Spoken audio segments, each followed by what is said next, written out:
In primetime news this evening, dozens of dengue-related deaths confirmed as country grapples with mosquito-borne disease. Jamaica needs NIDS. BOJ governor gives controversial system public backing. And residents clash with authorities over Port Royal development plans.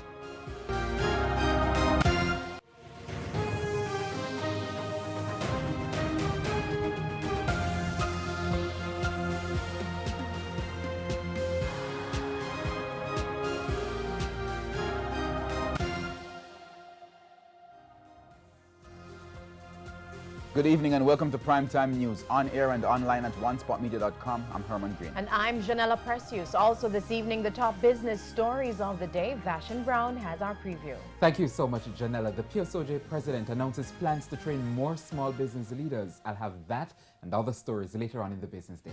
All right, thank you, Vashon. From Vashon, we go to Karen for what's coming up in sports. Karen?